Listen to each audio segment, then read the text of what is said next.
Hello, friends. Tonight, we return to the hidden library beneath the river, place of long-forgotten stories, flickering light, and remembered truths. Let the water settle around you. Let the silence welcome you back, and let us drift deeper now.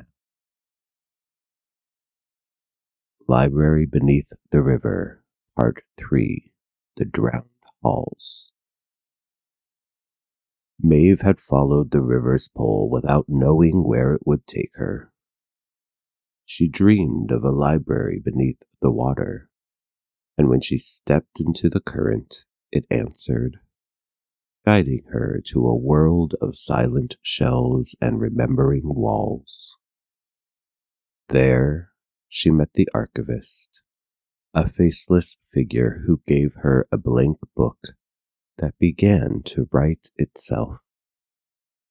She met Jory, a scribe caught in the library's loops, a man who'd written one sentence too powerfully and now lived among the stories that refused to end. And she had felt it. Some old story tugging at her, one she'd almost forgotten, but which hadn't forgotten her. Maeve walked slowly, though her feet made no sound. The corridor had narrowed, the walls pulling gently inward as though nudging her along. The current here moved slower than it had before. It swirled in thoughtful eddies that tugged at the hem of her clothes, but never with force. More like a cat brushing past your ankles just to be noticed. Jory walked a little ahead, his coat drifting behind him in loose folds. The glow from his shoulder lantern, no flame, just a steady blue shimmer, cast long shadows that moved even when he didn't. "Why are the walls closer here?" Maeve asked softly, her voice barely more than a thought. "The deeper you go," Jory said, "the more the library starts listening back. Some spaces grow curious, some grow careful." Maeve glanced at her surroundings. The shelves had grown taller, not just in height, but in mood. Each one darkened by time and damp. Their spines bowed slightly inward as though they'd taken in one too many stories and were reluctant to carry another. One of the books turned slightly as she passed, just enough for its cover to catch the light. She paused. Its leather was sea-worn and buckled. Along the spine, her name was written, Maeve, etched in tidy, hesitant lettering. It looked like her handwriting, or a version of it she hadn't used in years. She stepped closer. The book didn't move. It just waited. "Not yet," Jory said, without turning. "That one's still deciding what it wants to be. Let it finish thinking." Maeve lingered a breath longer, then followed him onward.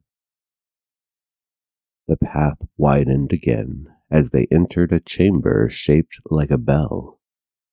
The walls curved up in gentle lines, disappearing into a high ceiling veined with cracks that glowed softly, like light filtering through river ice. The floor beneath their feet was smooth stone, but the middle of the chamber was sunken slightly, forming a shallow basin filled with gently swirling water. Books lined the ridged walls, each cradled in its own little alcove, some behind glass, others wrapped in cloth, their covers barely visible beneath the delicate folds of velvet. Some glowed faintly, some pulsed with slow rhythm, others gave off no light at all, but seemed somehow heavier than the rest, like they remembered something too important to let go. And at the center of the basin floated a figure, robed, faceless. The figure shimmered at the edges, as though it were being drawn in ink that hadn't quite had time to dry. Its robes curled in slow, deliberate motions, trailing shapes that never quite formed. Around it, a dozen books orbited gently, drifting in circles just beyond the reach of its outstretched hands. Maeve recognized the figure at once, not from any one detail, but from the stillness, the kind of stillness that fills a room before someone tells a story. The archivist. She stepped forward, the water in the basin parting around her like silk. The archivist turned, though it had no face to turn with, and tilted its head in welcome. "You have returned," it said. Not aloud, not with sound, but she heard the words just the same, landing in her thoughts like falling feathers. "The library remembers you." Maeve pressed the blank book closer to her chest. Something's changing, she thought. "Yes," said the archivist. "The forgotten story is stirring. Its ink has begun to move again." The figure gestured gently, and one of the floating books drifted closer to her. Its cover was smooth, black, and featureless. But as it neared, a title wrote itself across the front. "The Story That Was Misplaced." Beneath the title, in smaller print, a subtitle bloomed, also known as Yours. Maeve felt the warmth of the book in her arms respond, a quiet pulse, steady as a heartbeat. "What happens if I read it?" "You'll remember what never was," the archivist replied, "and choose what might yet be." Maeve hesitated. "And if I don't read it?" "Then the library will keep holding the story as it has always done. It will wait for someone else. Perhaps another version of you. Perhaps not." The silence settled again, gentle, unrushed. She wasn't ready, not yet. Something in her, something quiet and protective, knew that to read the story now would be to name things she hadn't yet uncovered. Some truths need soft ground to take root, and she hadn't reached the deepest shelves of herself. Instead, she turned to the robed figure. "I want to know what's deeper," she said. "What's waiting in the lowest stacks?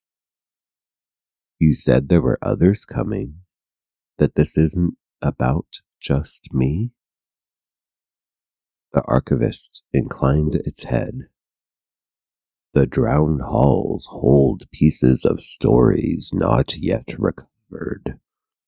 Those who've entered them before have left threads behind. Maeve nodded slowly. Can I follow them? Yes, the archivist said. But know this. The books down there do not sleep. They will see you. They may open themselves to you. And not all stories want to be remembered. The archivist raised one long arm. A ripple moved through the basin, and slowly, in the far wall, a door appeared. Not a door of hinges or wood, but an opening shaped by the stone itself, like it had always been there, waiting to be noticed.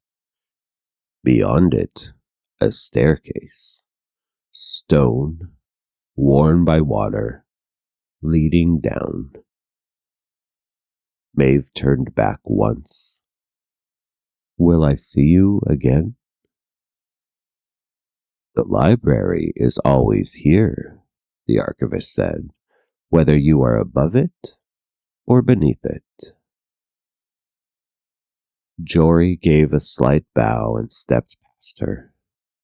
Come on then, let's go find what the river left behind. The steps led downward into dimness. The air grew colder, the water deeper, and the light dimmer. Not darkness, exactly, but shadow softened by memory. The drowned halls did not look like the rest of the library. They were quieter, not in sound, but in presence. The shelves here were wider, their contents sealed behind layers of glass, metal, or shell. Some of the books had locks, others had seals. A few floated untethered, drifting lazily through the space like jellyfish.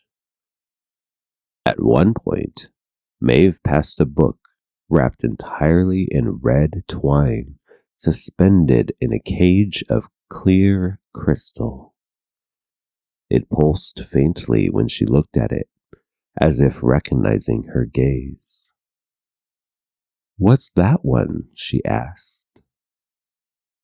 Jory only shook his head. Something the library caught mid-sentence. It hasn't finished being written yet. Best not to ask too loudly.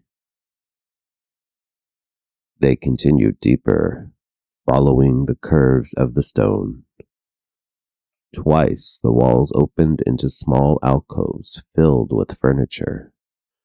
Benches carved from old driftwood, soft cushions encased in velvet, a place for reading or resting, maybe both. It was in one of these rooms that Maeve stopped. At the far wall stood a pedestal, and, resting atop it, a book. Alone, untouched.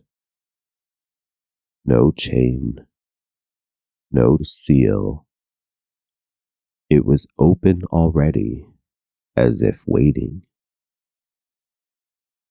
Maeve stepped closer.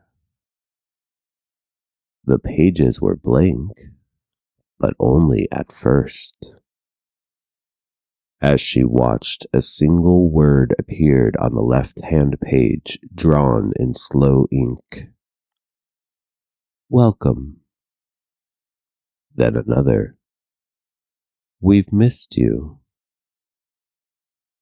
Maeve felt a prickle on the back of her neck. She didn't remember this room, or this book, or this moment, and yet her fingers trembled. The blank book in her arms warmed. She looked back to Jory. but the doorway behind her was empty. Corridor gone. Only the pedestal, the book, and the soft current curling around her ankles. She took a breath and turned the page. To be continued. Look for The Library Beneath the River, Part 4, Books That Bite Back.